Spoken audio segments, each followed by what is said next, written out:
Ditën e divorcit ne festuam me darkë të gjithë bashkë, të flisin dhe më afroheshin shumë. Jo se jam unë ndonjë bukuri e rrallë, por duke qenë një person i njohur, Jori Glendius ka ardhur si një angjëll në jetën time. Unë shpresoj që Zoti të na bekoj, edhe me një bebe.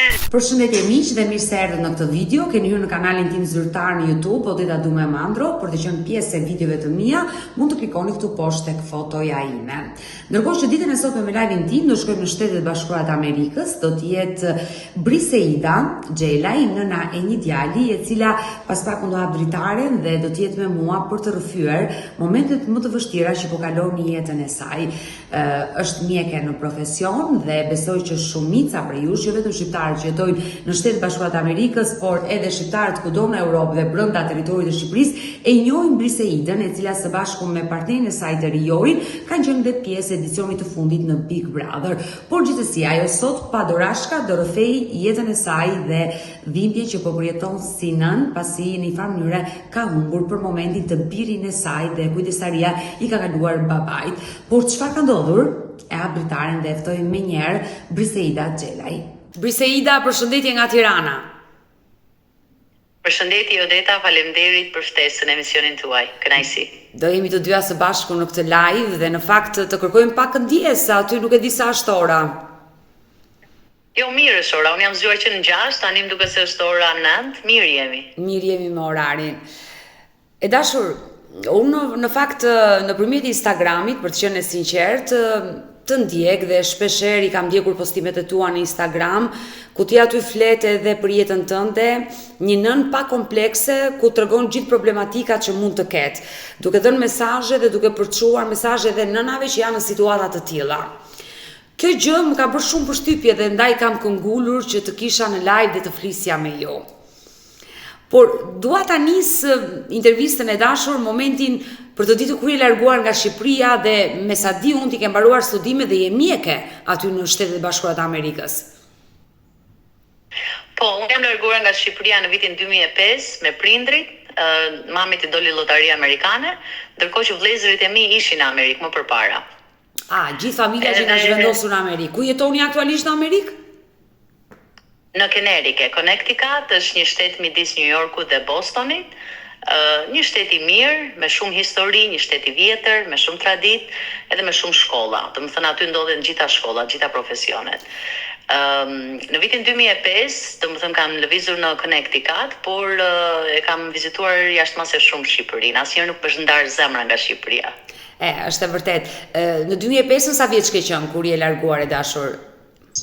17 vjeçe. Dhe kam bërë kolegjin këtu. Dëshira juaj besoj ka qenë të bëhesh mjeke dhe vazhdua studimet e larta për mjekësi aty. Mund të më tregosh pak? Po, në moshën 5 vjeçare, unë aty ka qenë dëshira e parë që unë të isha mjeke. Kemi pasur doktor kujtimi, Ramet Pase sa po ndroi vjet, ishte komshia jon, edhe unë shkoja gjithmonë tek shtëpia e tij kur vinin pacient dhe kam qenë që e vogël e apasionuar pas mjekësisë. Gjithmonë thosha unë do bëhem doktoresh patjetër. Edhe kam këmbgulur jashtëmase shumë, edhe pse rruga ka qenë shumë e gjatë dhe shumë e vështirë, arrita që të mbaroj shkollën e mjekësisë, masterin për shëndetin publik dhe gjithashtu doktoraturën, e cila është si ti prevent sëmundjet, si ti parandalosh sëmundjet. Kolegjin edhe e kam bërë për biologji, sepse të dy prindrit i kam biolog dhe profesor, kështu që ka qenë çik në gjatë, genetik mendoj unë. Ju sot jeni nëna e një djali. Po. Sa vjeç është djali? Djali është 10 vjeç, Anthony. Por fatkeqësisht ai nuk është pranë teje. Po. Djali në dhjetor e kam nisur me pushime tek Jati, e kam nisur si çdo vit tjetër, edhe pse divorci është bërë në vitin 2019 dhe unë kam qenë vetëm prind me të drejta prindërore. Jati zgjodhi të marrë pasurinë, unë mora djalin, djali ishte pasuria ime. Nuk kemi pas probleme këto 7 vite, por në moment që unë u rimartova dhe pa që gjeta lumturim prap, pa një mashkull tjetër në jetën time dhe në jetën e djalit, ai filloi të këmbgulte nga shtatori, data 29 që është bërë dasma, merrte ditën e dasmës në telefon, merrte me kamerë, unë që i thoja jemi në dasëm, të marrim më vonë, pse po martohesh, me kë po martohesh, si po martohesh, do të thënë do t'i merrja ti leje. edhe një xhelozi e smur që unë nuk e dija që vazhdonte edhe pas divorcit. Pastaj ka këmbgulur, më ka thënë do më sjellësh djalin në dhjetor, ma sjellësh se s'ban. I tham hajde në Shqipëri, ri këtu tek shtëpia jo në Tiranë, ne ikim në Vlorë, shpenzo kohë me djalin se dhe djali ka qejf të tregoj Tiranën edhe Shqipërinë. Këmbgulte jo, nuk vi unë aty, i thash hajde në Angli, as në Angli nuk vi, as në Nigeri nuk vi, do ta sjellësh se s'bën në Amerikë. Edhe kjo ishte diçka që ai kishte para përgatitur, që unë nuk e dija dhe ra shpreh, domethënë. Dhe thash, mirë, po tani se unë nuk e ndaloja kur djalin, domethënë djali do të dy prindrit, edhe kam dhënë gjithmonë mesazhe që mos e shani prindin tjetër, mbani një relacion të mirë.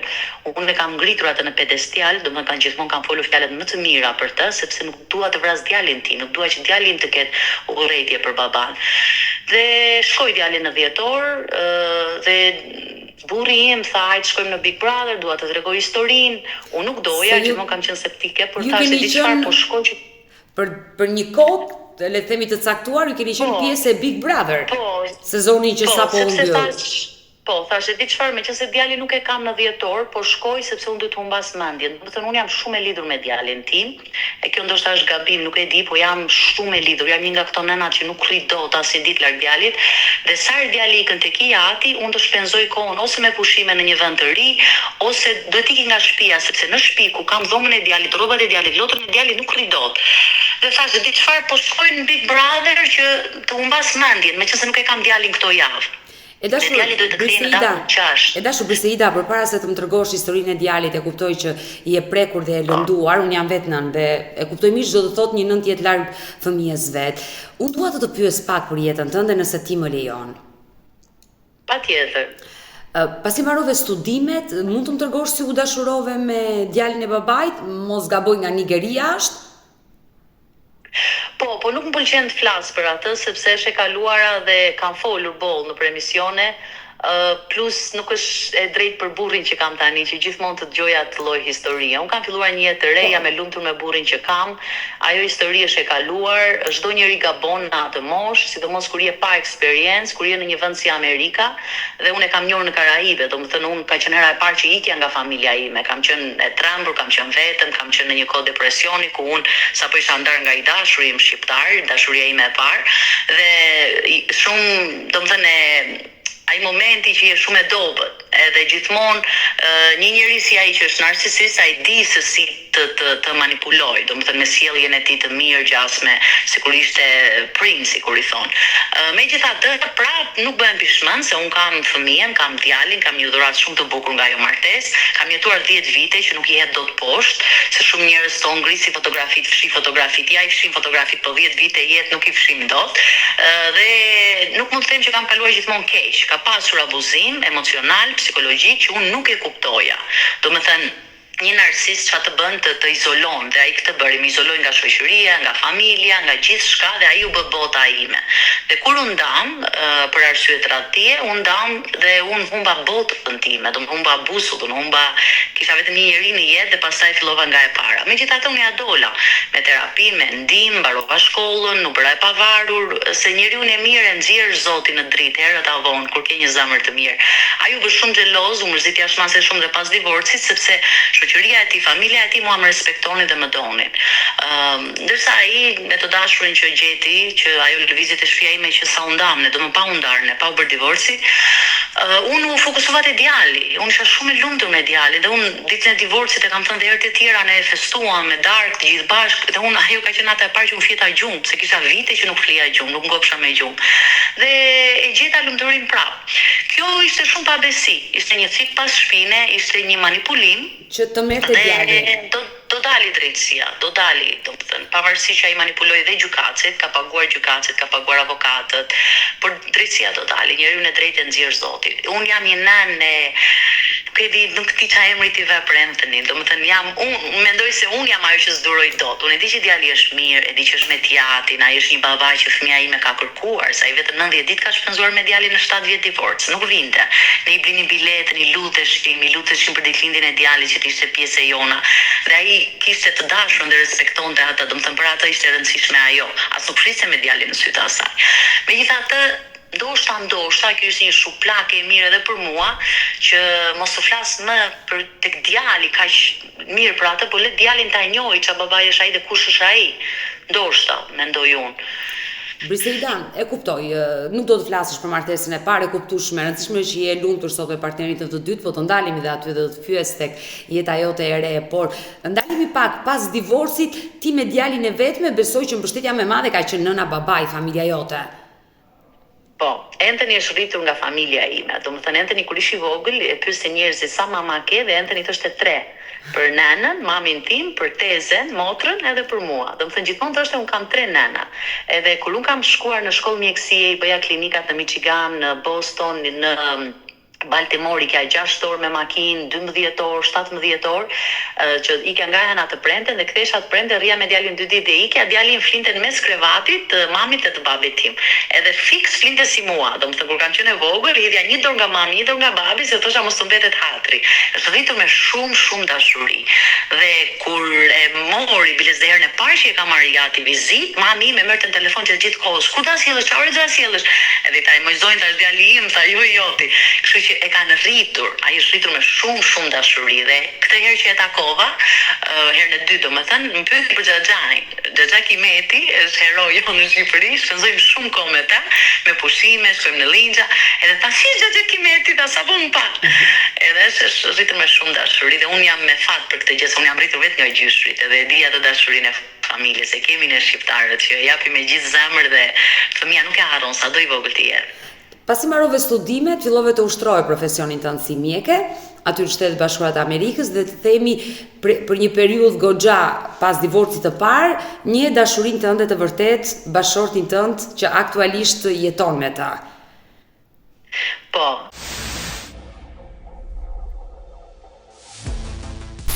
Jori Glendius ka ardhur si një angjëll në jetën time, unë kisha humbur besimin, nuk doja të martohesha prap, nuk doja lidhje, edhe pse më pëlqente shumë jeta familjare, jeta e rregullt, sepse sado ferrat jetë e fortë, ka nevojë që të ketë një mbështetje. Ka nevojë për atë mesazhin e ditës, mirëmëngjesi, natën e mirë, të ankohet për ditën e saj, të ndjejë atë dashurinë. Dhe unë jam një që jap shumë dashuri dhe ja jepja djalit sigurisht, po prap një dashuri që do japësh partnerit. Kështu që me vërtet Zoti na bekoi të dy, se kemi pothuajse të njëjtën zemër dhe atij ka munguar dashuria dhe një njerëz që i jep shumë dashuri dhe më njohu me Jorin, shumë papritur dhe ndoshta prandaj dhe shumë njerëz u surprizuan pse gjërat u bën kaq shpejt, por mendoj se kur e di dhe kur ndihesh mirë dhe është njeriu i duhur, pse jo.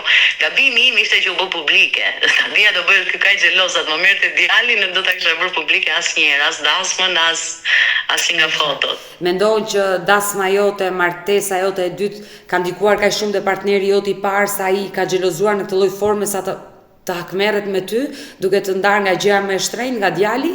Se ta mendosh ai 10 vite aty e kishte djalin, mund vinte ta merrte një ditë. Pse pikërisht në atë kohë?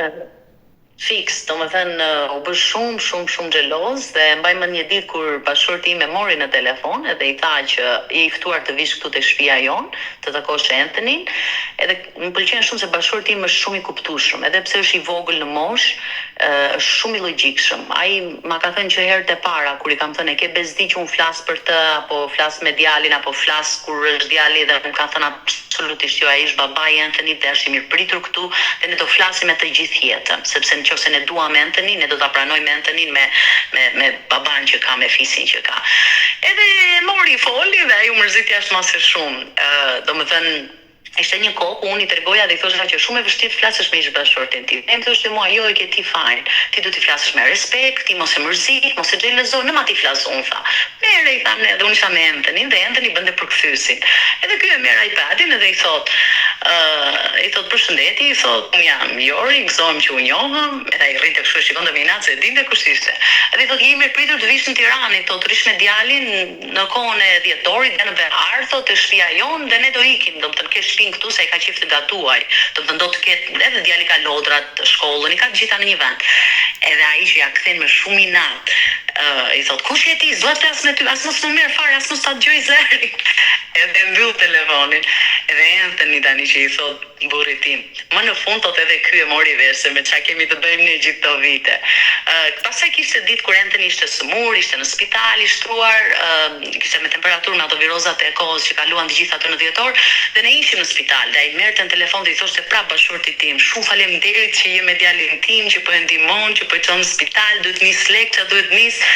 Edhe Jori që më tha mua, moj tha, po kryza qa thot sot nuk thot nesër. E ka atë bipolaritetin, domethënë. Me këtë që ai ka bërë, ai ka prishur shumë punë vetes, ai ka prishur imazhin e tij te fëmia do ta urrej, fëmia nuk mund të mbahet hostage, peng prindi tjetër, kështu që unë mendoj se Anthony kur të kthehet nuk do doj të vej më, nuk do doj të flasi më, dhe mua do ma thotë që mos ndetyro më, sepse unë isha atje, unë e pasha ndodhi.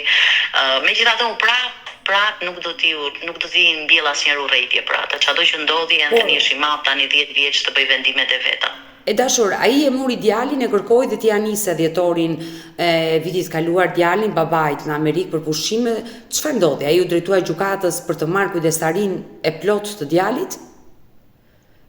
Dhe gjykata ka vendosur që kujdestarinë ta ketë ai?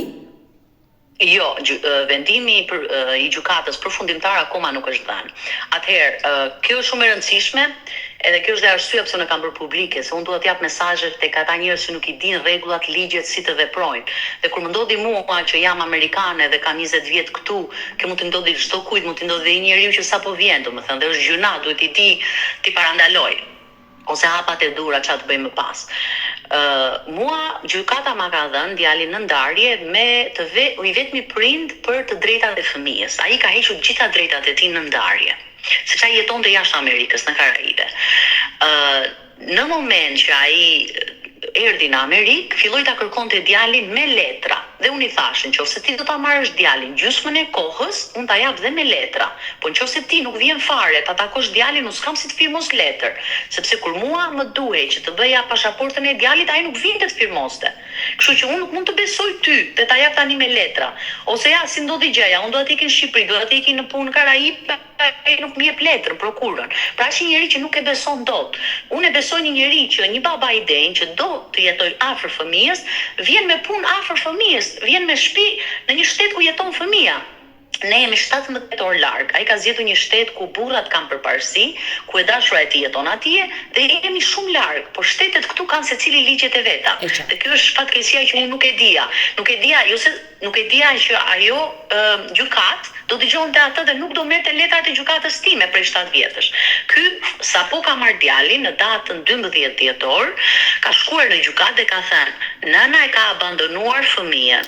Fëmia nuk është në shkollë, nëna është abuzuese, baba i ri, burri i ri është abuzues, fëmia nuk është në shkollë, fëmia ka ndryshuar shumë vende dhe nuk ka urdhër gjykate në Amerikë për këtë fëmijë." Herën e parë ata ja bëjnë deny, nuk ja japin. Po herën e dytë ky bën një ndryshim, duket se aty ka futur abuzimin. Dhe aty ja dhan temporary, që do të thotë përkohësisht, këtij babai po ja japim kujdestarinë e fëmijës. Mua nuk më vjen asnjë letër nga gjykata, asnjë email, as sot. Unë nuk kam asnjë letër nga gjykata e atij shteti. Në moment unë dal nga Big Brother në datën 29 dhjetor. Edhe e marr djalin në kamerë, e ka marr brenda festivalit, domethënë ishim akoma në festival sapo dolëm. Edhe i them, o jeta ime, o drita ime, sa kam qarun për ty. Ata regjisorët e din aty që më trisin gjithmonë të do me rrëfimit. Më ka marrë malli shumë, o era ime, o drita ime, të vi mami të marr, apo do të sjelli tezja, domethënë si do ja bëjmë. Edhe ky që thotë i trembur, po shumë i gëzuar, thotë mami, thotë babi ka bërë ca letra këtu, thotë që unë do rri për gjithmonë me babin. Tash fëmia s'kupton gjë, e kupton. Tash mirë se do flasim, do flas me email me babin. Dhe aty më shkruan një ati dhe më nis fletën që thoshte përkohësisht e kam unë drejtat vendërore të djalit. Edhe më shkruan një mesazh dhe thotë ti qetëso, thotë mos e merr mos u mërzit, thotë, por hajta zgjidhim bashkë, thotë, dhe si do ta ndajmë ne djalin që ta mbash dhe ti dhe unë gjysmën e kohës. Edhe unë që i shkruaj, shkon në gjykatë urgjent, hiqe këtë letër që ke bërë, më kthe djalin ose të vita marrun djalin, do të thënë çka ke bërë, çfarë janë këto letra. Shumë prindër këtu nuk e dinë, dhe ai është një emigrant, nuk është se është vendali. Po këtu kur futesh në sistemin e shtetit, të gjykatave dhe thua që ka abuzim, ka neglizhencë, që gënjen, këtu fillon një investigim shumë i gjatë, pra e marrin seriozisht. dhe mund të përfundoj shumë keq. Mund të përfundoj aq keq sa nëse prindit vazhdojnë ngrimbjet, fëmijën e merr shteti. Domethënë, ky ishte edhe shqetësimi im më i madh që po i thosha atij çana ke bërë ore. Unë t'jam lutur ty ta marrësh djalin. Që do të thotë, nëse ai donte ta mbante djalin, pa bërë letra në gjykat, le ta mbante. Unë nuk ja kam ndaluar kurrë. Nëse mua djali do më thoshte mami, unë po kënaqem me babin, dua të rri, ka mundësi të rish 1 vit, rri 1 vit. Unë do vi të takoj sa herë të ke mundësi, sa herë të më marr malli dhe unë do fokusohem te jeta ime, te vetja ime, nuk ka problem. Sa ai është babai. Ai nuk është as i huaj, as kriminal. Unë atë të bëra aty. Ashtu si kam unë kënaqësinë të shpenzoj kohë me fëmijën, ashtu ka dhe ai të drejtën dhe kënaqësinë. Dhe ndoshta ai kur bë baba nuk e dinte çfarë ishte dhe tunte djalin me më thosh mua nuk i ndroi një herë bebelinën, nuk i dha një herë një shishe qumshi. Dhe më thoshte mua nuk e dija që ishte kështu baballaku, kupton? Pavarësisht që punonte shumë, sillte lekët në shtëpi, më paguante mua ato babysitter, vinin 2-3 ndihme e sa, domethënë nuk mund ta ankohem unë që s'më ka ndihmuar. Nuk ka ndihmuar ai si person, por lekët i silte që të kisha ndihmë. Ai e bëri shumë gabim me gjykat. Unë jepi avionit, vi direkt në Amerikë. Po. Marr avokatin tim, marr një avokat shumë të shtrenjtë dhe shumë të mirë që kisha fituar gjyqje më përpara me ta. Gjykata e Kenerikës, shteti tim nis urdhër menjëherë për atë dhe thotë kthej fëmijën ose do arrestohesh dot, sepse kjo quhet vjedhje fëmije. Mua ky avokati im më ka marrë $20,000 dhe më premtoi që nëse gjyqi bëhet në shtetin e Kenerikës, fëmia do të kthehet. Bëhet gjyqi në shtetin jo gjyqi, është ajo hearing e quajnë këta, që është dëgjimi i të dyja palëve. Ai nuk vjen. I japin prap urdhër mbrojtje, i japin prap urdhër që të kthehet këtu. E bëjnë denoncim në polici. Atëherë vendos atje gjykatat, flasin me gjykatën time, domethënë në Kenerikë, 2 gjykatët bashkë. Dhe duke folur bashkë ato vendosin që të bëhet dëgjimi në shtetin e Kenerikës. Okej, ky ishte lajm shumë i gëzuar, sepse mua avokati më kishte garantuar, po u bë këtu, ti do të vi djali. Dhemi në gjyq, fillon ajo seanca dhe diçka që është shumë e rëndësishme. Avokati i tij është godfather i djalit, nunaja që ka pagzuar djalin, dhe ai është një avokat prej 30 vjetësh në Kenerikë dhe njeh xhaxhët, njeh sistemin, punon si shqiptarët, i merr për dreka për darka dhe zgjedh një gjykatës dhe me atë fiton gjyqin. Dhe kjo ndodhi edhe në çështjen time. Në gjyq nuk erdhi ai gjyqtar që vendosi, po erdhi gjyqtari i tij, që unë se dija, i favorizuar. Fillova unë të pyetem me para, fillova të tregoj histori, nuk më linin të flisja shumë. Edhe u çudita, se zakonisht për shembull kur ke të drejtë je nana që ka ikë fëmia, të lënë të dëgjojnë historinë. Nuk më linin se nuk donin të regjistroheshin gjërat që po thoja unë, që ishin fakte. Po ç'a bën?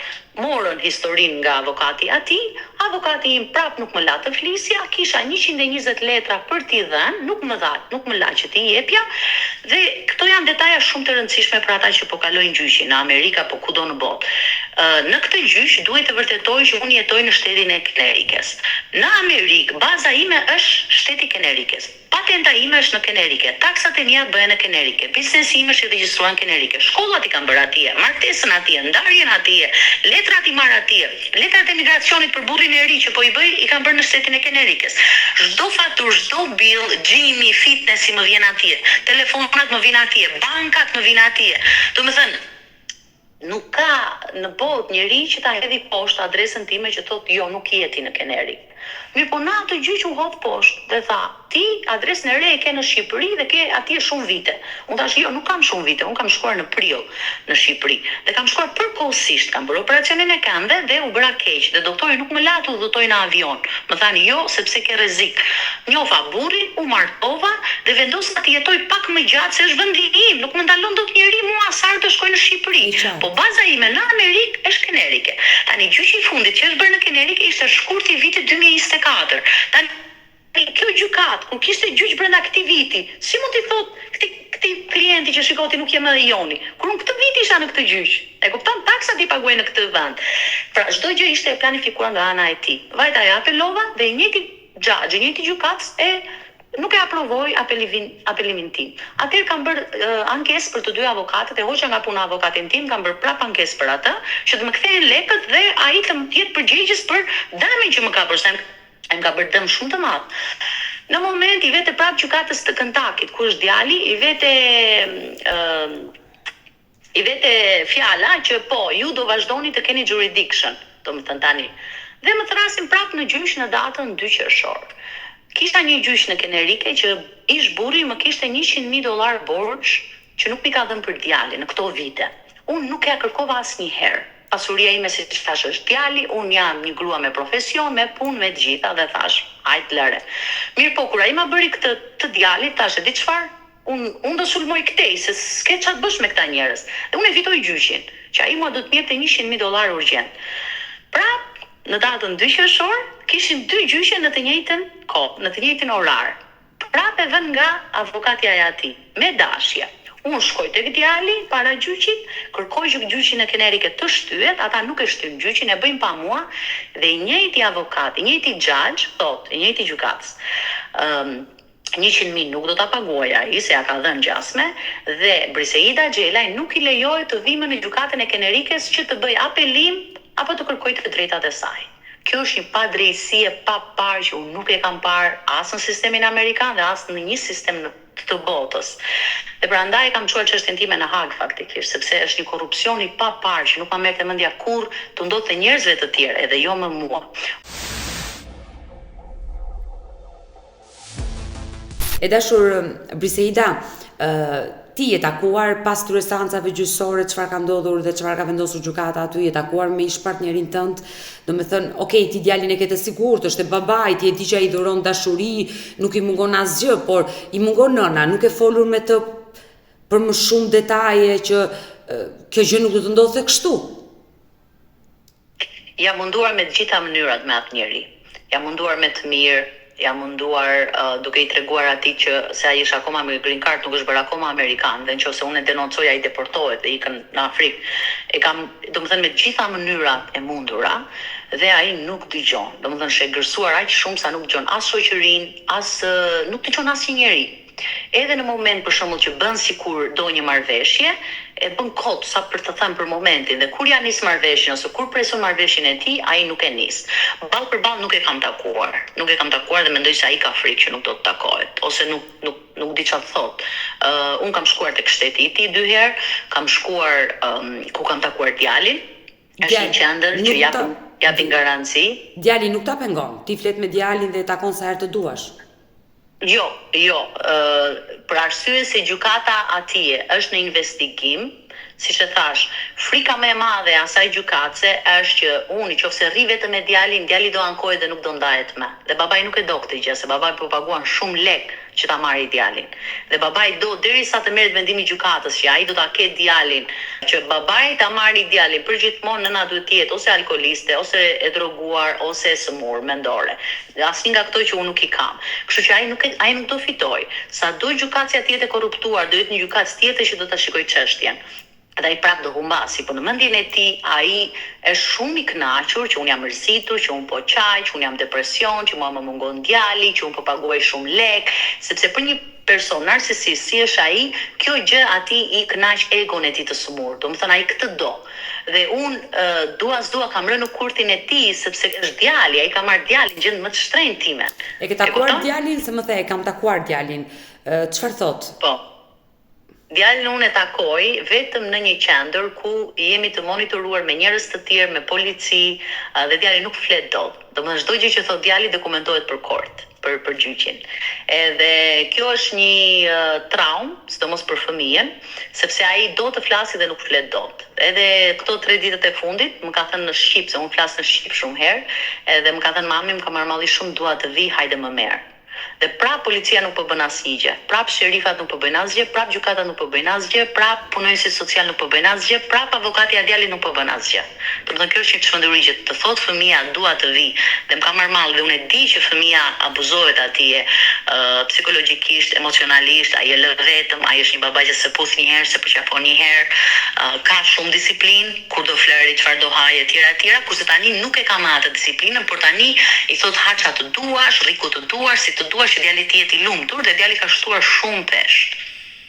Kur më takoj, më pute, më merr te era, më rrinte këtu tek qoksi, më ka marr bluzën, mami ta marron bluzën të ke merën tande. Edhe kur e takova herën e dytë, rrinte shumë ftohtë. Edhe i tashën do t'i ndrojnë bluzën, të marrun erën tande dhe ti erën time. Jo, tha. Edhe vetëm më dha këtë.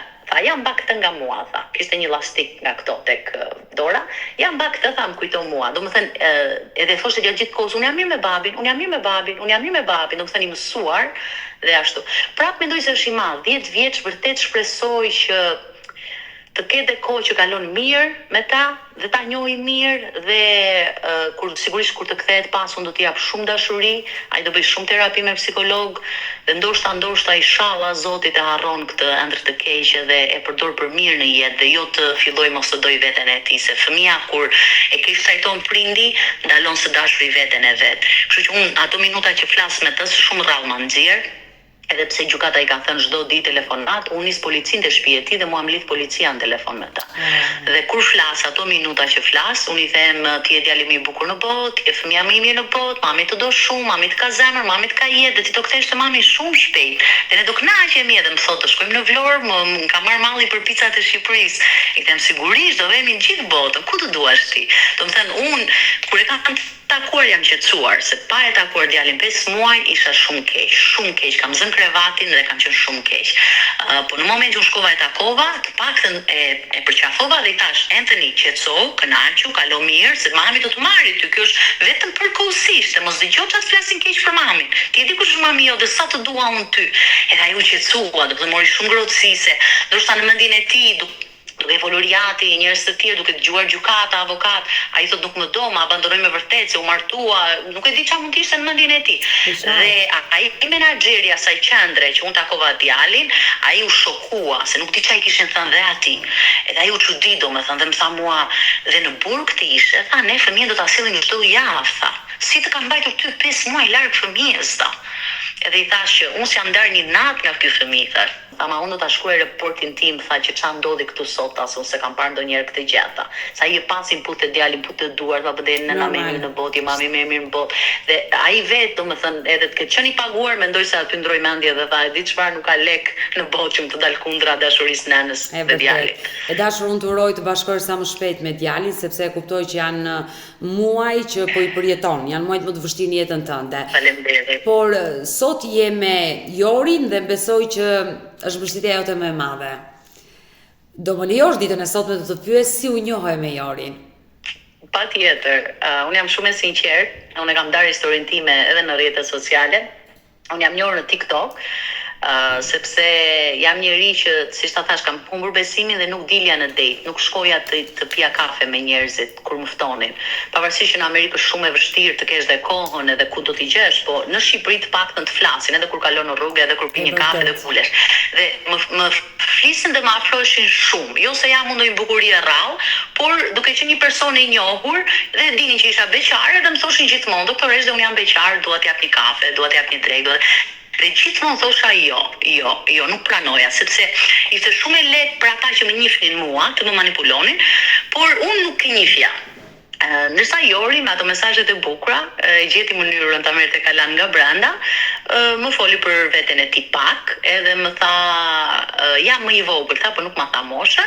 Edhe unë kur ma tha moshën i thash absolutisht jo, nuk dal as kafe me ty, as nuk flas me ty, thash sepse unë si njeri jam paragjykuar shumë gjithë jetën time dhe nuk mund të vazhdoj të jetoj jetën e paragjykuar. Dua një njeri të pjekur në moshën time apo të jetë më i madh, nuk më intereson nëse ka fëmijë, ka pas martesa të tjera, thjesht dua të më doj. Edhe kur më pyesin njerëzit që çfarë njeriu do, i thosha dua një normal, vetëm të më doj, të jetë normal njeriu, kaq. Dhe kur më tha pastaj që unë nuk kam familje, tha, nuk i kam prindrit, tha, se i thash nuk duhet të më gjykoj familja jote, kupton, dhe të kem pa zemër kur bëhet ky muhabet. Kur më tha pastaj që si kam prindrit, nuk i kam familje dhe më nisi historinë e tij, aty u preka, se unë jam njeri që prekem jashtë mase shumë, por më dha dhe siguri se një person që ka bërë historinë publike në televizion do të thotë që kjo është historia e vërtetë, ky person është. Pastaj fillova ato dyshimet e mia, pa egzagerim, se të jemi të sinqertë, kupton, nuk kemi pse thosha ky ka kaluar shumë trauma dhe është i duri për mua. Se tani unë vërtet punoj në psikologji dhe psikiatri, po mos ndoshta do ta shikoj si paciente dhe e ke parasysh, nuk është gjë e mirë. Unë dua një burr që të kaloj mirë, jo. Por Jori i ka menaxhuar aq mirë ato streset e jetës, ato trauma që ka kaluar, atë vetmin që e ka kthyer në forcë. Bravo. Dhe ai është psikologu im, domethënë kur e kam takuar ka qenë një energji e papar, kam qenë me mamin dhe me djalin, edhe dhoma kur ka hyrë Jori është bërë rozë, është bërë si me flutura, me angjëj, ishte një energji, nuk e di ç'a angjëll ishte rrethonin Jorin atë ditë, edhe një erë e mirë domethënë. Edhe thash me vete, mos ndoshta më duket mua, e kupton, po jo, sa herë jam me Jorin, unë ndihem shumë e qetë, ndihem e sigurt, më jep siguri, dhe mendoj se dhe Jori më do të njëjtën mënyrë, sepse më do djalin shumë, mi di hallet, mi pranon ato gjërat jo të mira që kanë, edhe pse mi vën në pa për të ndryshuar për mirën time, dhe mendoj se jemi mirë deri tani. Megjithatë, prap kemi vite për të njohur, jeta është e gjatë, edhe nuk e shikoj se shumë njerëz flasin, është i ri, do të lëri, do letrat amerikane, asnjëherë nuk e shikoj jetën në atë pikpamje negative, se them dhe nëse do ndahemi larg Zot, se do ai humbet nuk humbas unë, kështu që nuk besoj se ai do të lëri një vajzë si mua. Dashurinë tuaj e kurorzuat në martesë dhe bët një dasëm këtu në Shqipëri. Po, një dasëm, ajo dasëm na ka sjell gjithë këto probleme në jetën tonë. Një dasëm shumë e bukur, shumë e bukur, një kujtim i jashtëzakonshëm, dhe unë mendoj se ka dalë një dasëm aq e bukur se ishte e paplanifikuar. Domethënë brenda 24 orëve janë marrë në telefon restoranti, kamerat, fotografit, këngëtarët, fustanet, çdo gjë është bërë brenda 24 orëve. Si e priti familja martesën tënde me një shqiptar tërë? Çmenduria e radhës, më thanë mua. Ti thanë ne ke jetën aventurë, edhe në fillim nuk e morën seriozisht, domethënë me vërtet e ke, apo po e bën loj, po e bën për rrjetet sociale e kështu, por kur e takuan Jorin, nëse, domethënë kur e takuan Jorin nuk e besonin, por babi e ka pëlqyer shumë, edhe mami dhe motra, e pan që ishte djalë serioz, ishte shumë punëtor, punonte jashtëmase shumë, pa një ditë pushim, edhe shkonim ne tek Jori, se Jori nuk vinte dot tek ne gjithmonë. Pastaj kur u bë dasma e takoi dhe fisi, njerëzit e dashur, e pëlqyen jashtëmase shumë, hallat e mia edhe sot kur marrin mirë është Jori, pyesin një herë për Jorin, pastaj pyesin për mua. Edhe kur shkojmë vizitë, më thonë hajde me Jorin dhe me djalin, jo vetëm, nuk më pranojnë. Kur ishte viti i ri, më nisën ato kaposhat, çan ato kaposhi me atë fsheshin për Jorin, edhe Jori që qeshte thoshte mos e hamishin e kaposhit, rritash edhe respektoj. Domethënë e duan shumë, edhe Jori gjeti shumë ngrohtësi, i respekton, i tret halla, xhaxhi, i tret si ti tras edhe unë. Shpresoj që Zoti të na bekoj edhe me një bebe në të ardhmen, sepse unë vetë kam djalin dhe jam e mbushur, po ajo dashuri aq e madhe kur ke një fëmijë të tandin, dua që ta ketë edhe Jori sepse e meriton. Jori fatkeqësisht është rritur jetim. Po, Jorit i kam vdekur të dy prindrit. Babai nuk e njohi kur. Jori ka lindur në vitin e luftës 1997, dhe nëna e Jorit është djegur në moshën, Jori ka qenë 15 vjeç në jetimore kur është djegur nëna. Edhe domethënë në kohën kur Jori do dilë nga jetimorja dhe do punonte dhe do ishte bashkë me nënën, për fat keq aty ndodhi tragjedia që e humbi dhe nënën. Megjithatë ka pasur një nënë të mrekullueshme, se më flet shumë për nënën, edhe e ka edukuar shumë. Bravo ajo nën, edhe drejt kocka si themi ne atje ku është, sepse i ka dhënë shumë edukat. Edhe pse nuk dua ta paragjykoj asnjëherë, nuk i di mundësitë e saj, nuk i di arsyet. Në atë kohë ndoshta femra paragjykohej, me sa di unë, edhe Jori do ta tregoj vetë historinë se thjesht domethënë ka pak të vështirë, po ka dëshirë ta tregoj me detaja. Ajo e ka bërë të shehur Jorin. Do doja që një në ditët në vijim kur Jori të ishte i lirë, të ishte një ditë këtu në live me Odetën për ta rrëfyer këtë histori të dhimbshme të jetës së tij. Kështu që do t'i them. Mund të fus ty mike për t'i bërë ftesën Jorit. I kam thënë gjithmonë, edhe u zgënjye me Big Brother që nuk e tregoj dot atje, se kjo ishte arsyeja që ne shkuam, edhe nga që u zgënjye tha lëre fare tha. Qëndrimi juaj në Big Brother ka qenë i shkurtër dhe dalja nga Big Brother e bëri Jorin që mos ta shijonte atë shtëpi, le të themi, me ato ëndra që ishte futur. Por gjithsesi ka plot shtëpiza të ngrohta, thoi Jori, ku mund të rrethehen këtë histori. E dashur, ti aktualisht jeton me Jorin aty. Unë tani jam në Amerikë sepse kam ardhur që në moment që miku djali, edhe jam këtu po luftoj në përgjyqje dita ditës, ndërsa Jori ndodhet akoma në Shqipëri. Dhe është në proces dokumentash për ta marrë dhe për të jetuar të dy së bashku aty. Po, unë i marr, u vëj dokumentat, i rregulloj me pasuri, me lek, me letra. Pastaj fillon nga e pak. Se bëj shaka. E dashur, të shikoj që je dhe shumë aktive në Instagram, ke filluar faqe shitje online. Mund na tregosh një çik për të punën tënde kaq aktive? Pse jo? Për gjithë ata që janë të interesuar. Nuk e dija që do më pyesje për këtë. Po pse mos e pyes? Shumë qejfun Odeta. Është pjesë e jetës tënde. Pa komplekse dhe u jep mundësi njerëzve të jenë vetvetja. Do të thënë ti nuk të detyron për çfarë do flasim, e kupton?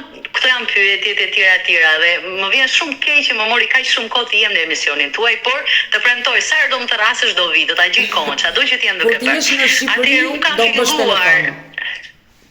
Po. Unë kam filluar shumë rastësisht. Doja të mbështesja një shoqen time, Daniela, që ndodhet në Itali, që e kam si motër, edhe më erdhi në dasëm, me shkundi dasmën. Ajo më tha, dua të shes të produktet Snap, edhe i thash, a janë të mira, i thash, a janë organike, vetëm mos shit gjëra thash që të bësh dëm njerëzve, se ne në shkollën e mjekësisë gjëja e parë që mësojmë është mos vrit njeri. Domethënë, nëse nuk bën dot mirë, pak të mos bëj keq. Dhe ajo tha, janë shumë të mira, janë organike, po i pi vetë dhe po humbas peshë, ta bëj si biznes, mendon se vlen e bëj dot unë thas unë stik kompjuterin si ndizet. Do ta bësh i thashun dhe unë jam e para që do blej. Edhe i bleva tek ajo. Dhe vërtet fillova të humbas. Dhe në psikiatri në New York, unë kam punuar 4 vjet gjatë pandemisë, ne kemi program atje për humbje peshe. Por është shumë i shtrenjtë programi. Se në psikiatri, nëse do të shërosh një njeri nga sëmundjet mendore, gjëja e parë është shëndeti fizik. Dhe prandaj ky doktori më i mirë, është më i miri në New York që ka marrë shumë dekorata këtu, hapi programin për humbje peshe. Por shumë i shtrenjtë, do të thënë shumë pacient nuk e arrinin dot që të pagonin. Dhe unë gjithmonë kam qenë interesuar, jo vetëm për peshën time, por për peshën e pacientëve të mi që unë bëj terapi. Do të thënë çdo njeri mua më shkruan edhe më thotë si të humbas peshë. Dhe shumë herë me shaka unë thoja, keni parë mua ju? Kur të humbas unë peshë, më merrni më pyet se si të humbas peshë. Se po ta di sekretin. Problemi im dhe i shumë pacientëve të tjerë ishte uria nervore. Unë sa herë që mërzitem, sa herë që bëjmë nervoze, unë do shkoj te frigoriferi se s'ban. Do të thënë do ha diçka dhe trupi do bëhet mbi peshë. Edhe pse kam qenë një mis, në Shqipëri kam qenë në Miss Fieri në vitin 2005, domethënë kam pas një trup shumë të bukur, pra pas lindjes mbeti kjo. I kam përdorur Snap, ti bjem shkurt. Snap është firmë italiane, numri 1 që shitet. Dhe çfarë më pëlqen më shumë është janë organike, nuk kanë efekte anësore. Domethënë vetmi efekt anësor është humbja e peshës, gjë që ne të gjithë duam. Kanë dhe produkte për të vënë peshë, kanë produkte për skin care, kanë lloj-lloj. Po unë jam fokusuar te ky dhe unë ato që i provoj vetë, që i pi i shes. Ato që si kam provuar vetë, u them, nuk i kam provuar akoma këtë produkt. Kanë ndikuar shumë, kanë ndihmuar shumë, kanë shkruar shumë pacientë që kanë pas tension, diabet, tiroide dhe kanë lënë ilaçet. Do të thënë kanë bërë këtë program 1 muaj, 2 muaj, 3 muaj, kanë lënë ilaçet. Po më vin shumë klientë të përfaqësuesve të tjera, të shitësve të tjera dhe më thonë, të lutem anis këtë javë se më mbaroj. Edhe them, kaq shumë nuk rikeni dot 2-3 ditë pa Olivoxi për shembull. Shumë i mirë, e pi në mëngjes, e pi në darkë, po që këto janë produkte që shikon ndryshimin menjëherë, që ditën e parë, ditën e dytë, menjëherë, po për kapslak, për tension, për gjumin, për dhimbjen e kockave, për enjtje, ka shumë njerëz që janë të enjtur, domethënë u ikën enjtja. Nuk e di, janë magji. Unë time e falenderoj atë Danielën ditë dhe natë dhe i them, kam humbur 10 kg këtë muaj. Domethënë, që unë nuk humbisja dot, as me ushtrime nuk humbisja dot, kam hequr bukën nuk humbisja dot, kam ngrënë në Shqipëri jam kënaqur, kam ngrënë dhe këtu mish, keci, qenjë që i kam qejf, dhe prapë unë humbas nga 200 kg, nga 300 gram. Dhe për të gjithë ata që janë të interesuar, si mund të lidhen, ku ta gjejnë? Po, atëherë te dyqani im që të bëj unë lek. Mirë po. Kam futur dhe Jorin, kam futur dhe motrën. E di Odeta çfarë është qëllimi pse unë jam futur më shumë dhe më pëlqen më shumë Snap. Okej? Mua më shkruajnë shumë mama, shumë njerëz, edhe burra, jo vetëm gra. Duan punë. Kam zgjedh një hall shumë të madh. Doni punë po, urdhëro punoni për Snap. Domethënë, mund të punojnë tek dyqani im, hapin dyqanin e tyre dhe benefitet janë këto.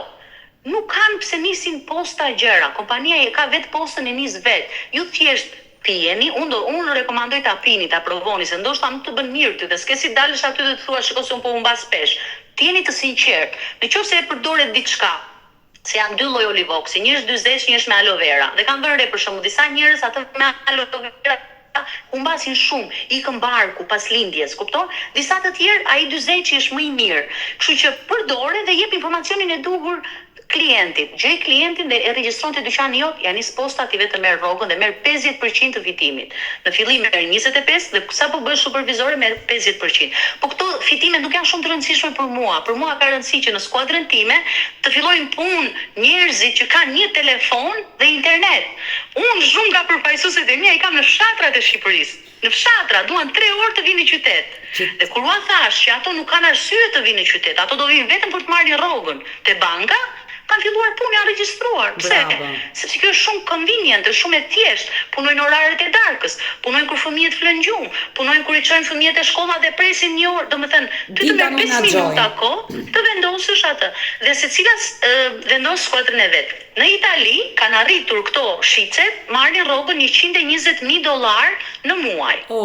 Janë serbe, janë polake, janë të huaja. Po pse jo shqiptarët? Pse mos ndihmojmë ne njëra tjetrën përderisa është në të gjithë Europën? Pse jo? Pse mos të kenë këtë buzë dhe burrat, dhe femrat, të gjithë, dhe punë të dytë. Kështu që kjo më ka ndryshuar jetën edhe e pëlqej jashtëmase shumë edhe falenderoj Snapin. Dhe të uroj shumë suksese. E dashur Briseida, po shkojmë drejt fundit. Të falenderoj që të kisha sot këtu në live me Odetën, por realisht e dua një mesazh për gjithë ato nëna që po përjetojnë të njëjtën dhimbje si ju. Odeta, qysh është ajo shpreha, të dish hallin tim harron të tandin. Edhe unë kur e kam bërë publike historinë time, kam harruar dhimbjen e madhe që kam larg djalit, se më është zënë një vend tjetër në zemër me dhimbjen e nënave të tjera dhe baballarëve të tjerë që vuajnë të njëjtën gjë. Domethënë pas ka shumë si mua që e kanë kaluar, ka marrë vite, ka nga ata që i kanë humbur fëmijët përgjithmonë që ua ka marrë gjykata dhe ua ka marrë shteti apo ua ka marrë prindi tjetër. Mesazhi i parë është që i keni gjallë. Domethënë gjynata prindër që ju vdesin, por ne i kemi gjallë, shoqyr dhe janë me një prind tjetër e din që po marrin frymë dhe janë mirë. Domethënë mbani mendjen e kokës për këtë gjë, që ai fëmijë, është mirë. Fëmia do kthehet te prindi që e do, te prindi që e rriti. Sado vite të kalojnë, do kthehet, se e mban mend. Kujdesuni për shëndetin tuaj mendor. Është shumë e rëndësishme, se kur ai fëmijë të kthehet, ai do një mama të shëndetshme, një mama të fortë, një prind të fortë, se flasim vetëm për mama, por ka dhe baballar që vuajnë, një fatkeqësi. Kështu që bëhu i fortë, mbledh veten dhe përdor anët ligjore. Kërkon ndihmë në psikolog, kërkon ndihmë në qoftë se një avokat nuk të pëlqen apo shikon që po korruptohet, ndro avokat. Domethënë nuk është turp të kërkosh ndihmë. Unë jam paragjykuar jashtëmase shumë këto javë, pse po kërkoj ndihmë në publik, pse po i postoj në publik, pse po e bëj jetën time, unë për djalin tim do bëj çdo gjë. Dhe nuk më intereson paragjykimi i njerëzve, derisa ta marr djalin tim në krahët e mia.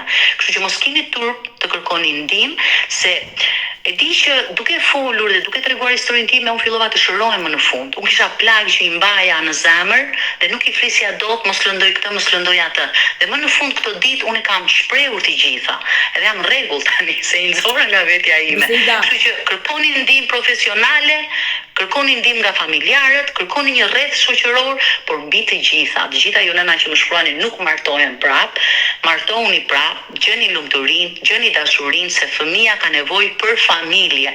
Nuk është baba vetëm ai që bëri fëmijën. Baba është ai që i rrit fëmijën, dhe është aty dhe i jep dashuri. E njëjta gjë edhe për një nën. Prandaj është okay t'ja filloni nga e para, vetëm me mend në kokë të zgjidhni njeriu e duhur. Dhe ju lutem, kam një mesazh për ju që paragjykoni. Ju nuk e keni jetën perfekte. Boll me paragjykimet. Jemi vetmi kom në botë që paragjykojmë, se unë i njoh gjithë kombet këtu në Amerikë. Vetëm ne paragjykojmë. Ju nuk e kuptoni që ajo shkrimi juaj, ai mesazhi juaj me një adresë fallco që fshiheni, se dhe fytyrën tuaj nuk e keni qejf, e vret një nën, e vret një prind, e vret një fëmijë, çon depresion. Pse nxjerrni helm nga goja? Thoni një fjalë të mirë, mbështeteni se do të bjeri nesër ai halli ju, do ta kërkoni ju ndihmën dhe fjalën e mirë. Po të jemi ne shqiptarë të mbështesim njëri tjetrin dhe dua t'i falenderoj ata shqiptarë që më kanë mbështetur, kam marrë një dashuri të papar, domethënë dua t'i falenderoj, po prap kjo pakisa e paragjykimit. Ndryshoni, bëni të ëmbël si të tjerët, se po ndihmuam njëri tjetrin, po i dham dorën njëri tjetrit, po e tham një fjalë të mirë, më besoni që jeta juaj do ndryshojë. Po u zgjove në mëngjes duke thënë, unë do jap vetëm fjalë të mira sot, ti do marrësh 100 bekime dhe fjalë të mira. Jeta jote do ndryshojë. Edhe ta kesh jetën e keqe, të kesh vështirësi, çdo lloj vështirësie të kesh, unë gjithmonë e them, njerëzit që më shajnë janë shumë keq, duan ndihmën time, duan vëmendjen time, gjithmonë e them. Prandaj, ndryshoni, mos paragjykoni, para se ta flisni fjalë të keqe, mendojni mirë, si do ndjeni ju t'ua thotë një njeri. Kur një njeri po vuan, është në gremin, është këtu, është në gremin, dhe ju e shtyni. Pse? Jepi dorën, tërhiqje, thua jam unë këtu për ty. Bëheni këtë ndryshim. Jemi vëllezër, jemi motra, jemi shqiptar, duhet jemi të bashkuar. Duhet jemi shumë të bashkuar si janë kombet e tjera, vetëm ashtu të gjithë do jemi mirë. Kur ne jemi mirë me njëri tjetrin dhe sillemi mirë me njëri tjetrin. Falë se u zgjata. Faleminderit shumë për intervistën dhe kohën. Dhe të falenderoj për gjitha këto fjalë që përsolle në fund. Uroj më të mirat për ty, patsh një jetë të lumtur me Jorin dhe të bashkohesh sa më shpejt me djalin, të përqafoj dhe të puth nga Tirana. Faleminderit, ju përqafoj të gjithëve. Faleminderit shumë. Mirupafshim, Zoti të ruaj. Ti thoi vllai motrës se je i deri 5 vjeçë, më ka thonë burri, çuza i tha atje ta se drudha pas ka vllai ta deri 5 vjeçë. Kot do pas ku morën, prindit kanë besmlem, i pakis lekë që kanë thonë vlezit dhe tjerë që në kurbet kanë thonë që i kanë marrë lekë tonë prindërve. Jem vetëm se nuk kanë helmi. Përshëndetje miq dhe mirë se erdhët në këtë video, jeni live me Odetën. Ditën e sotme në live-in tim unë do hap dritaren për një zonjë, ai quhet Shipe Ballaj, e cila është 47 vjeç dhe do t'rregoj konfliktin që ka me vllajën e saj të vogël, pasi ky fundit e akuzon se ajo ka vjedhur një shumë parash nënës dhe babait që janë të moshuar dhe jetojnë në një fshat të Krujës. Shumë e shqetësuar është 47 vjeçaria, unë do hap dritaren, do e ftoj dhe ta dëgjojmë këtë denoncim, këtë histori dhe padyshim mesazhin që ajo do përcjelli sot për vllajën e saj. E dashur Shipe, përshëndetje në radh parë nga Tirana. Unë të përshëndes shumë. Por qa ke, pse qanë, qa ka ndodhur? Jemi një familje madhe dhe asni nuk jemi bashkë dhe e motër. Asni nuk komunikojmë gjithë bashkë, të gjithë jemi përgjarë, jemi me të grindje, me debate. Prindit kanë qenë, dërmu se kam pas një vlla në burg. Ka qenë për hakmarrje në familje dhe ka pas të dalë një vogli e marrë hak edhe ka bërë 25 vjetë burg. Prindit të kohë të fundit ka 10 vite që në dëpsushëm. Edhe unë mësa kisha mundësi shkosha çdo javë, edhe të jem një javë, ka pas të se kam shkuar me burrin e me djalë dhe vetëm. Atë din nga puna, dili shkoj atje dhe të gjelë më kësham rrugëve, pa erdhi shtëpia.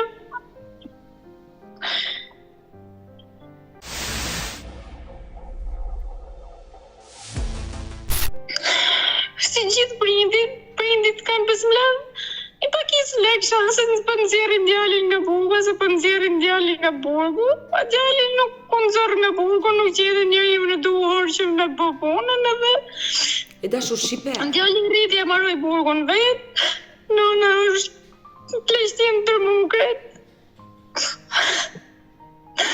Nëna si kur të kanë thënë ka të bo 2 vjetë bëhet më gurt. Që është me anjashtë. E dashur Shipe. Kur e parë si shkoj që ata lava shtimisht, kur e parë për tita me podës të që më goditi më kokë. Mërë më të rëme më sa shumë gërgat, edhe i pashtë qëto. Aja i ka thënë motrave tjera, edhe i kam thënë vlesnit dhe motrë si nuk ka që plaga, ashtu ka qenë. Pa, ja ka latit për mu.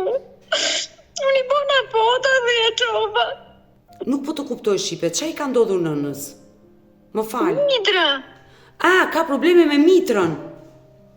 I ka dalë jashtë, e ka jashtë më vete. Po pse nuk e çoni në spital të operohet?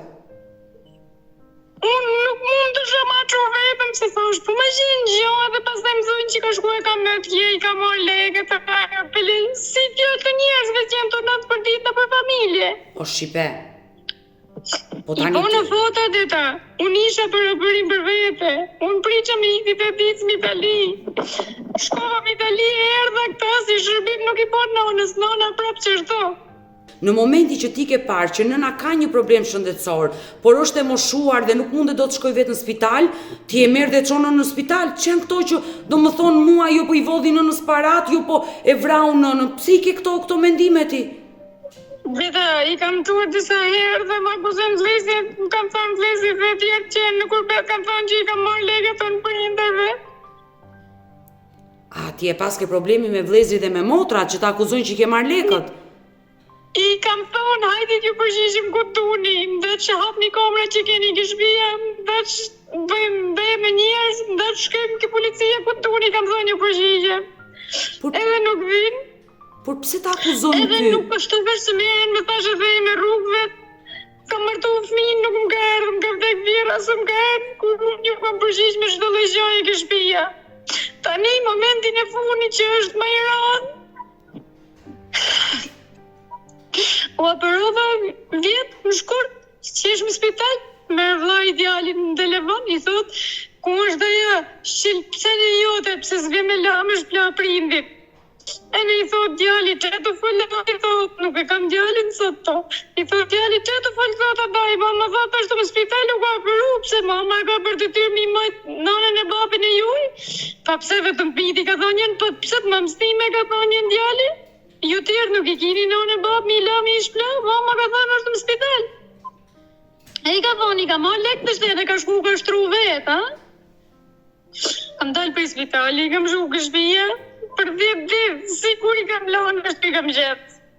Me gjitha roba që i kam lanë, me gjitha roba i kam gjetë. Ka rasti që kam shkuar, kam gjetë nënën tjetë, e emzët për trup.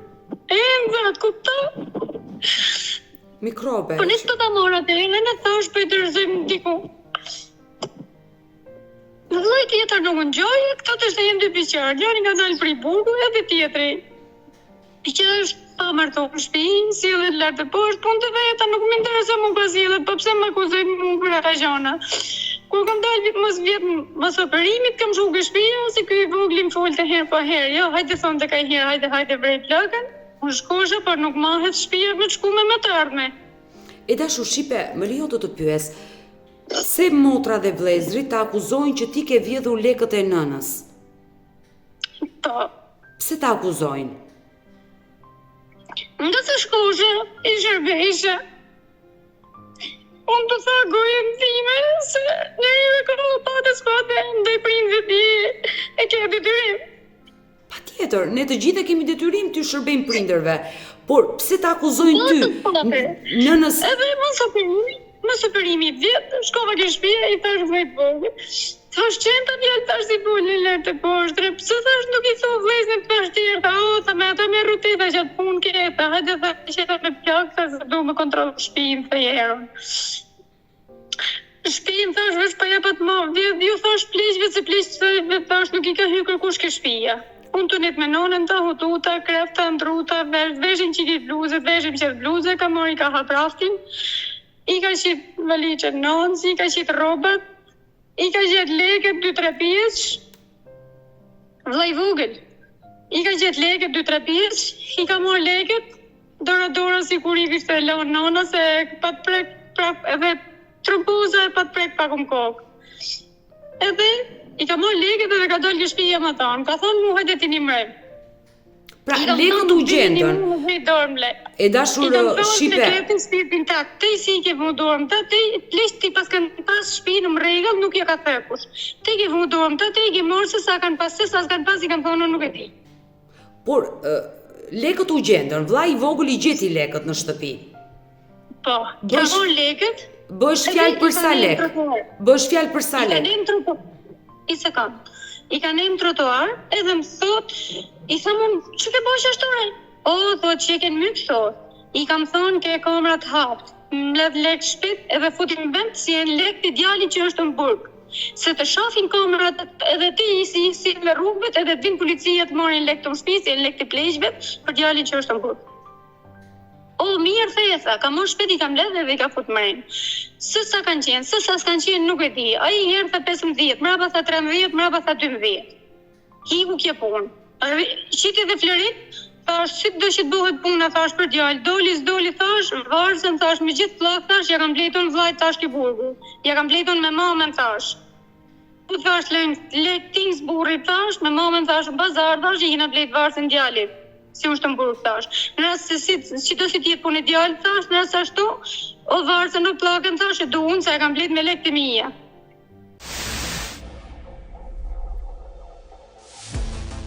Gjonat të shpis, plaks, si ka pas nane, gjithmonë. I ka morë vetëm kutit, edhe i ka gjetë. Si leket, si ato i ka gjetë. Se sa kanë qenë, unë nuk e di e shpirti e ti. Duli vllai për i burgu, edhe vllai gjeli me thonë drejtën, herke unë, herke motra tjetër, me ti shkretin telefon, s'kam lek, ku të shkoj, ku të del, ku të bëj. Edhe i herë, 2 e 3, ju kështë për zvërdis motrës matëm Itali. I thot motrës matëm Itali, i thot, hajtë se për më të jek, ti thot atje, po më s'kam lek, thot as për pashaportja. Po.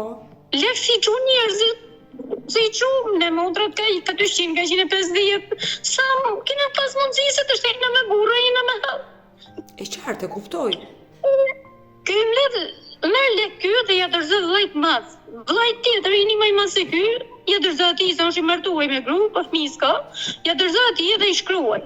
Kishe bonja, 3 faqe me lep, me emra. Edhe kush ka shkruaj, ka shkruajt emrat ai. Si kjo ka thonë unë si njef njerëzit mren, 25 vjet mren, ka thonë unë si njef njerëzit, se ka 17 vjeçat e ta.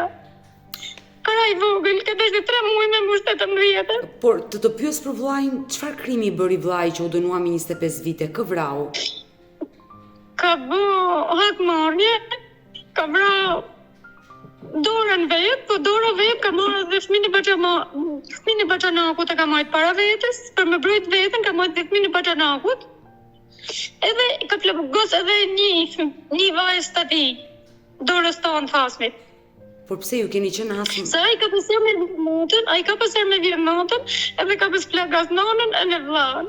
I ka falë Zoti, sa i ka shtim turp natën, 11 natë. Pra, një familje ka ardhur të vjedhë në shtëpinë tuaj duke plagosur nënën tuaj.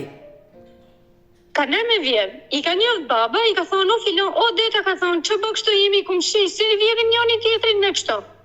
Edhe e ka sha, ai baba, i ka thonë, kështu më fjallë fënduse i ka thonë se nuk jem filoni, gjo më smëzë me gojë. Mirë i ka thonë baba se nesër merë në vesh ke plaku fshatit. Ka kjo punë që është 94. Dhe vllai juaj në ato kohë 17 vjeç, ditën tjetër mori armën dhe vajti i vrau? Ja. Nona, baba, kam në gjithë natën në spital ushtarak zbatën. Të më falë njerëzit në mars, me 18 mars, a me 4 mars ka qenë, ku në ka në vrasja, në 94. Ishte shije ka zë peftoft, unë gjithë natën zbat në për spital. Më falë në roptat e më spital, njona shapka, njona qërap, po ja vesha nonë se vlajt, se kisha nonën e në vlajt, të dy ditë rek me karotës, pa vjenë në spitalit ushtarak. Unë ishe ma e mavja të atërë, se vlajt tjetër i ku në ki, më 2 motra tjere ishin mërtume. Ata i plagosur me armë, vllajin dhe nënën?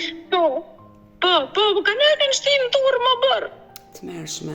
Por më pas çfarë ndodhi? Vllai vendosi të merrte hak? Kalun 3 muaj. Ata i morën policia, i majtën 3 muaj në burg edhe i shluan. Kalun vite deri në vitin 2000.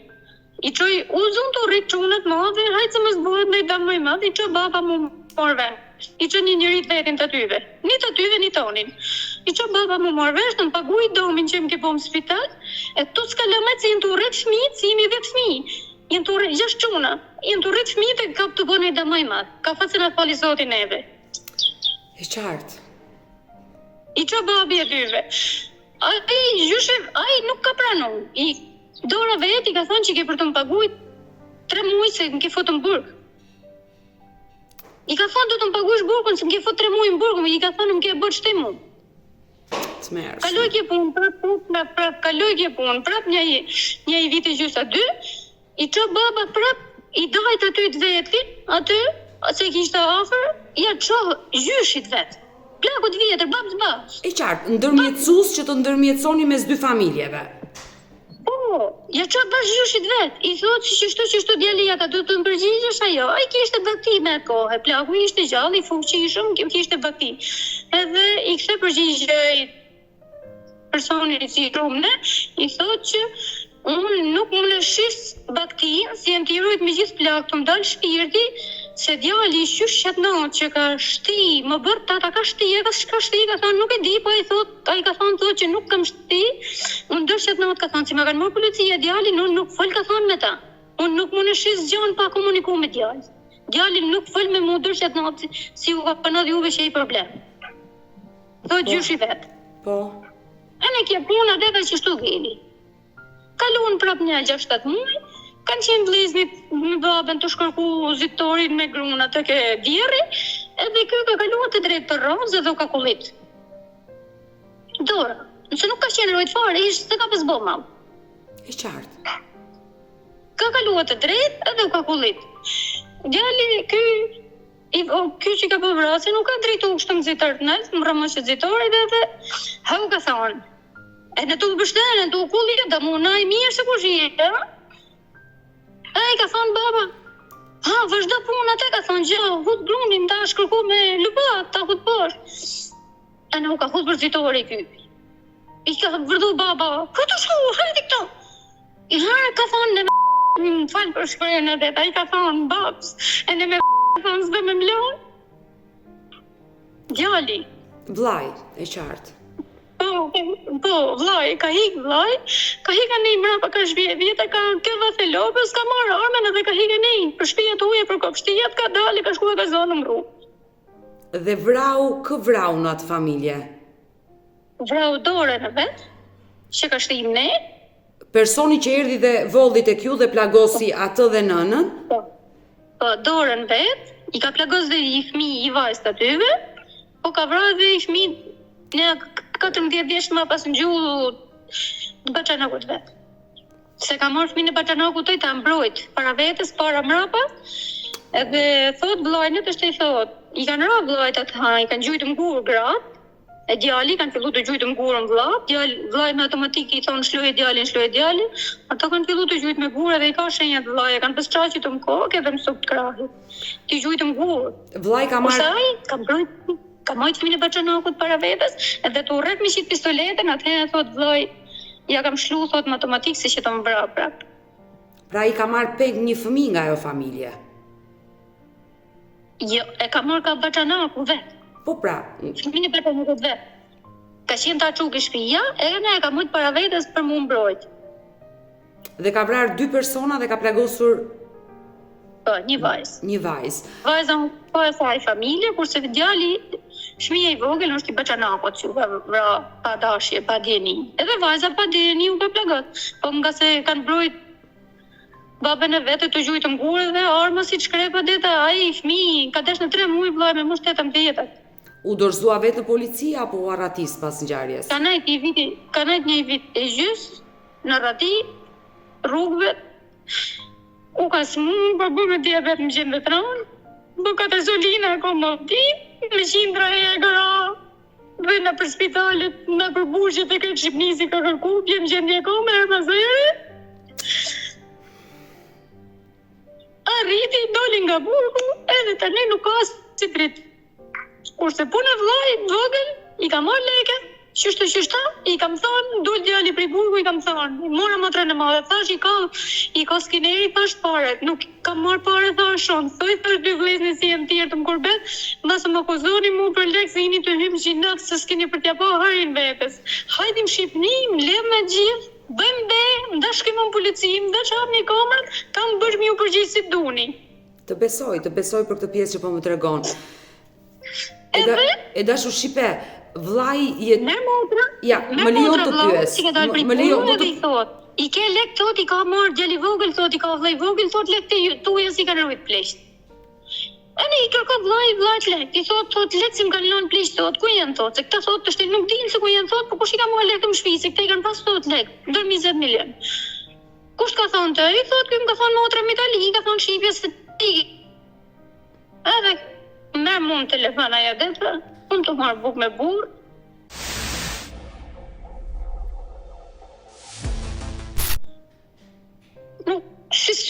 Nuk unë t'ja thush as Hashmit jo të lape. Min gjovi burri këtë fjallë. Nuk di se si shpremet edhe.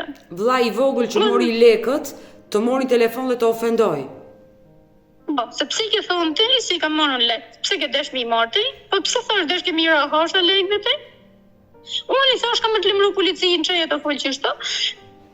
No, në më tonë me gjithë policijë me kanarën. Dhe tani këto lekë që kanë humbur, që kanë qenë të vllajt në burg, që nëna dhe babai I kishte grumbulluar ato para për të ndihmuar djalin në burg, këto para I ka vjedhur vllai I vogël dhe sot ta akuzojnë ty, që I ke marrë ti. Po, I ka marrë faqe. Nuk po puno si ka vjedh, I ka marrë faqe, edhe unë I thash. Se rimenjës thash, tash ti lekë të thash, ruaj thash se pleqvet nuk ja pas ka thënë ku shtëpinë, thash, veç se kanë qenë smun, thash, edhe se kanë policia për ditë, thash, ke shtëpia ju, I thash, pleq thash shtëpinë e pas kanë ruajt. Por ato para I ka prishur apo çfarë? Nuk di gjë. Më tha mu, për tonë më tha deta kur I marja di, mas një 2 ditë, më tha mu që shkojshim të pastru të ftelu I qik pleqt, edhe më tha mu, apa I ma te tha se unë tha jem rrugët edhe me mënat në I gjanta, s'kam këtë I lej, dhe ja thash që jem bënd. Unë nuk thash nuk vej dorë më lek thash se lërgë zë thash, ishallah I mi vjetë thash që gjegjan, për që ku gjegjan thash të e mësnej thash më tojnë vlezdit mu kanë qenë ma shumë, kanë qenë ma pak. Unë nuk mund I maj thash, merit thash që I ke bënga, I futi thash me djallë. Por ai lekët ku I çoi? Me vllajt që është në burg, çtu I thashë lekën I futi ki banka. E qartë, ti dhe këshillën që të hapte një numër llogarie dhe të hithe në bank ato lekë. Por ai I çoi në bank ato lekë apo I mbajti?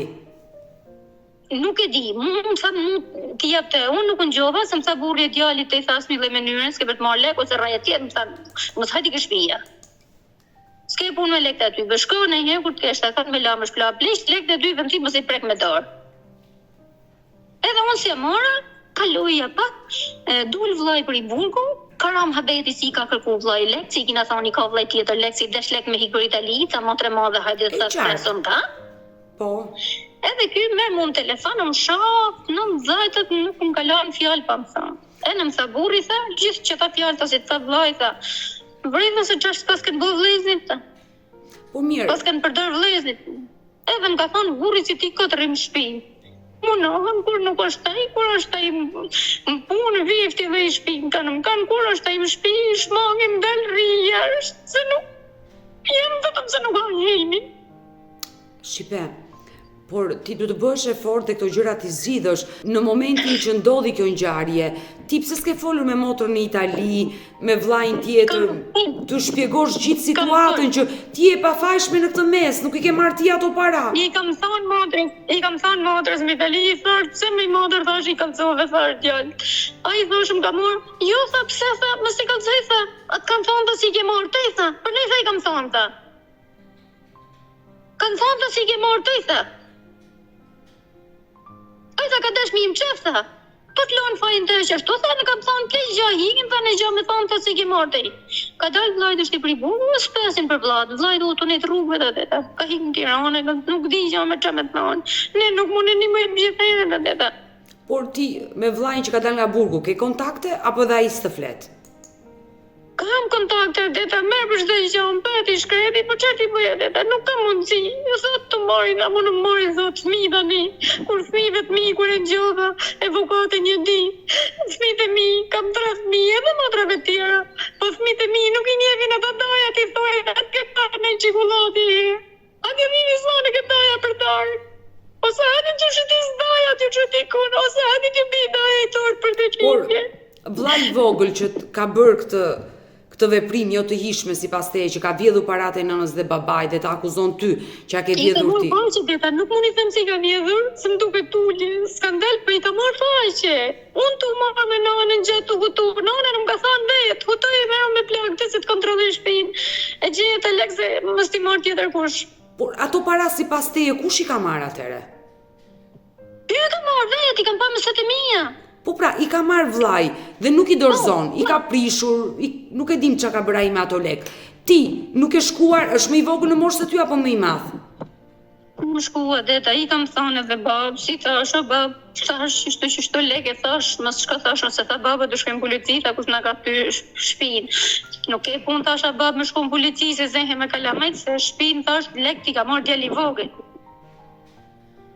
I ka djali vogël, thash, lek, me gjithë flarit. Por nëna, çfarë tha? Nuk më menet edhe, nuk u ka përqendru krejt. Por babai ka folur me djalin e vogël? Ene i ka ra deta. Ene kanë shku herë mëse e njëni mësë tjetërit, kanë denoncu njëni tjetërin e deta. Në polici?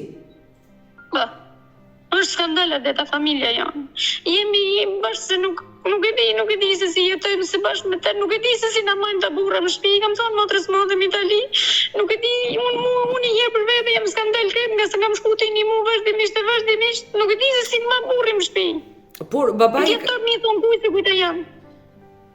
E qartë, por qetësohu Shipe, çdo familje ka probleme, kuptoj që problemet në familje tuaja... Probleme deta po me këtë gradja, ti thoi vllai motrës, se jesh me ne të je, se je e je deri 5 vjeçë, më ka thonë burri, trudha i dhe atje, tha se trudha pas ka vllajta deri 5 vjeçë.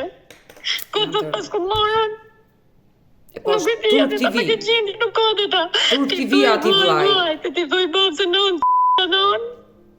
Turp t'i vija ati vllaj nëse përdor këtë lloj fjalori me motrën e tij, me nënën dhe babain e tij. Unë të gjujtum nipin më të rast, nipin tjetër, se nic kanë qenë to, për djalin në motrës tjetër, ka gjujtum të rast, ne ja ka dalë më të rëncu, për ky vllaj që ka dalë për i burgu se ka lënë. Shumë gabim që nuk e keni denoncuar në polici. Nëse ai bën ka këto lloj veprime, duhet denoncuar në polici. Por babai e ka denoncuar në polici. Me 100 herë. Për çfarë e ka denoncuar? Që i ka vjedhur parat apo për dhunë? Për dhunë. Po pse ai e ka... Për dhunë, për leket i thashon, mas shko bab, thash se lek tash i ka marrë djali vogël. Si ju jeni të vjetër, thash, ju thëjmë në rëpë shpajnë, thash i marrin shpajnë pa djeni lek. Lek tash i ka djali vogël. Po, ai tha do t'i ketë, tha se ka nisë mi dhonë flarit të djallë që si ka dalë për i burgu, tha i ka thonë, tha na të varësen. Ai tha do t'i ketë, se lek në mi venë me flarit të kanë qenë. Edhe Florin kanë humbur në shtëpi? I ka vllai, Florit ka nisë mi dhonë djallit. Leket ja, kurse Florit ka nisë mi dhonë, i ka thonë atë varësen. I ka thonë djallit që du varësen, ka thonë unë s'kam buk me harë. Kur shkoj ka thonë, kam vra 3 vete, ju rrë një sjell një 3 metra poshtë, më kini lonë, ka thonë buk me. Por vllai i vogël që dyshohet që i ka marrë këto lek, ka dhunuar dhe babain që ai e ka denoncuar. Me 100 herë deta, është pa fund. Po ku jeton ai? Merë mdosje në Fushkruajs, merë mdosje në policinë e Fushkruajs me 100 herë.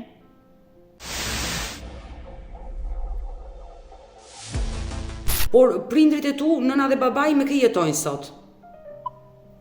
Nuk dim asgjë. Jem 2 beqar, nuk dim asgjë, ka marrë ka da me njërin me tjetrin, nuk dim asgjë. Pra, të 2 vëllezërit nuk jetojnë me prindrit, janë larguar nga shtëpia. Jo më i vogli atë shkova çtunën bilon, unë di ku ushim plak se ndrova vesh, qitat e më karriget jashtë. Ky kishin të armi mol të mdorë, gjami i dhanë, unë e pata qit për jashtë, e pata vesh isha ti ku ushimin si qova vetë, në pa mu se jem ti ku unë, nuk se mrap që hiku këtë dhome vetë, shku për i qoje dhe baronën ati, u lau vesh pun të veta, në kur nisë me hik me makinë, qeli portën në erdhë të pos plakën. Ty nuk të foli? Unë jam operu, kam nejtë në spital, më durës, edhe folësha me ta, u operu, edhe nuk më merë me më taku. As ke shtëpi, as ke spital. Edhe ju luqa si zoti, se më pa thonë burri s'ke përshku matje, shisi s'erdhen as mja së më operim. Martova gotën së më erdhen, vdiq vira së më erdhen. Kam bu shtëpijet së më erdhen, nuk kam. Vetëm nuk e di edhe robin tëm, e kesh, ma pa, tu vujt, po zotis, mos ja fal pje në flokët. Vetëm zotit i drejtohem ne. Të besoj për dhimbje që përjeton. E dashur Shipe, babai të beson që ti nuk i ke marrë ato para. Po, më ka besu se sa me papa, më ka shku menja, tha vështë me vdirë, më këtë, tha më shku, tha se ma cilcu, tha se më ka shku menja, tha se ka nisë të mi dhanë djallë të varzën. Por atere pse të vre ndërgjegje aty? Ka i shumë dhe qanë. Ty babai të beson që si ke marrë ato lek. Deta, nona e baba jenë të vjetër, jenë smunë, jenë sëtë si nesër. Unë kështu jem të shku. U bona 30 vjet martesa deta. I kam ush 29, kam ra për 30. E qartë, por ta them të gjë që mos të vrasni ndërgjegja sepse babai të beson që ato para si ke marr ti. Të kesh gjerë vlezën a deta, të thoj vllai none Është e rënd. të thoj vllai mos shaf ke shtëpia. Kur unë kam pjesën e tokë, sa te ma ka dhënë ligji.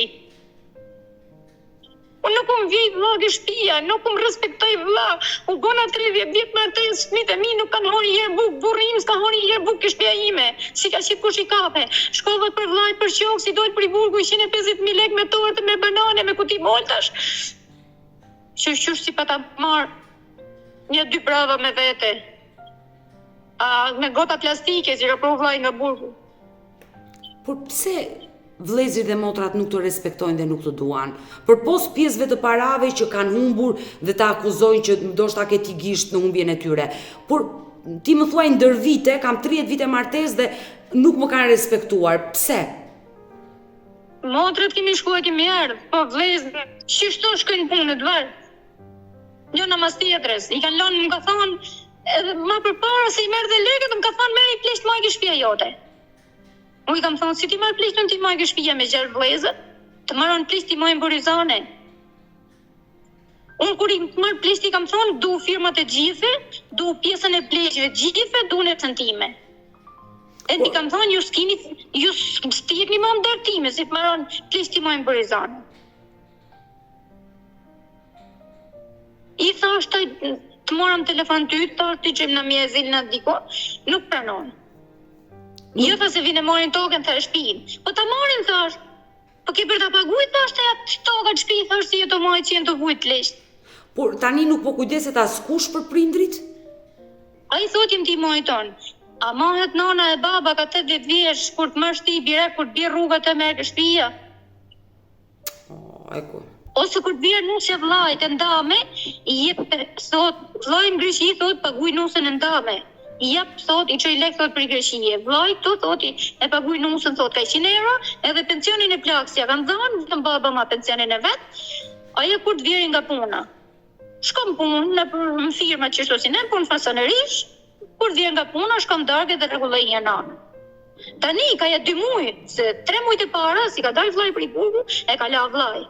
Shtator, tetor, nëntor, dhjetor, deri në gjymset janarit ka la vllai që ka dalë nga burgu. Unë qajsha të merrojsha, i thojsha mos e lajë vllati nonën, pse fut durt ke nona te, se skandal deta. Laj djali, u 42 vjeç se dul nga burgu e të laj nonën. Po mirë, nuk keni folur të gjithë motra dhe vëllezërt, ti e mendove që ti çojë në azil, pa ata nuk duan të shkojnë prindit në azil. Nuk kam baba që më dakord, por nuk ngjoj vllai vogël. Po pse vllai vogël nuk do? Ai shërbim s'ju bën. Gjës si ndihmon. Ti më thot, se i bëj molta, ai bëj banana, ai kur ti teket i një ditë, ata duan rubin atë ke koka, ata i merr ilaç, ata s'din me pi. Ata sopën s'din ta nezin, ata i gjell i gjan, nuk din ta skuqin ta gatuin. E dashur shipe. E kuptoj qartë që konflikti mes motrave dhe vëllezërve e ka lënë nënën dhe babain tuaj në këtë gjendje dhe ti kërkon ndihmë për ata. Jenë bo skandalet e ta. Mirë se nuk shkelën e nuk vinë me njëni me tjetrin. I kam thonë, ne i tjetri në dami, 500 fjallë për pleqt. Ore, nuk bëlqin nona e baba, jenë këshi, të fol gruja 500 fjallë. I kam thonë, mere grunë edhe hik. Mere grunë edhe hik. Hik jeta me qëra, s'ke punë me pleqt. Pse vllai i vogël është martuar, ka marr grua. Ja, i vogli, i 3 vjeç si u ka martu i 4.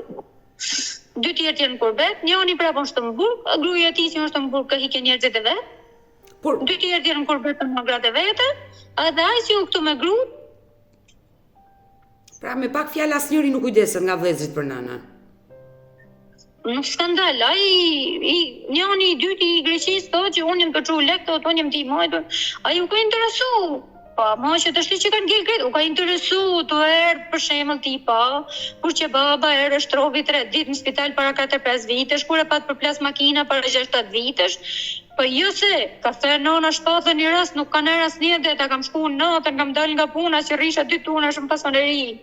kam dalë 11 nga puna, kam shku, kam marrë nanën, kam marrë djalin, copën e fëmijës time 17 vjeç që e kisha në shkollë në Tiranë, e kam marrë me makinë, kam marrë ambulancën si ishte pandemia në 2019, e kam çuar nanën në spital ushtarak, me shku ma hapdosim në spital ushtarak e gjesi, i kam fut shpatllën Mallçi, e ma kanë lidh doktor se nuk erdhi kërkush më interesu për ta. E mojta 2 ditë ke shtëpia dhe çova atje. E mojta 2 ditë ke shtëpia që dilën venin vëllezërit më kurbet të thonë që pse ka marrë plakën atje ajo do më i marr pensionin.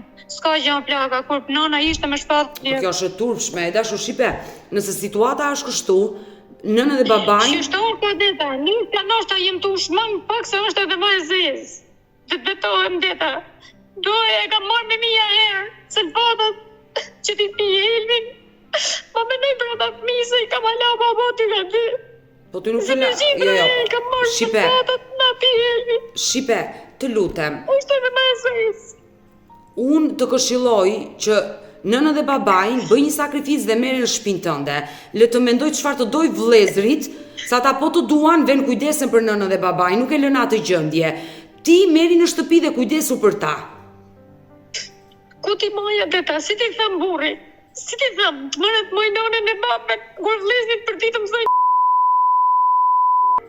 si ti them deta? Por ata janë të papërgjegjshëm dhe burri jot arrin ta kuptoj këtë gjë, që ata janë të papërgjegjshëm.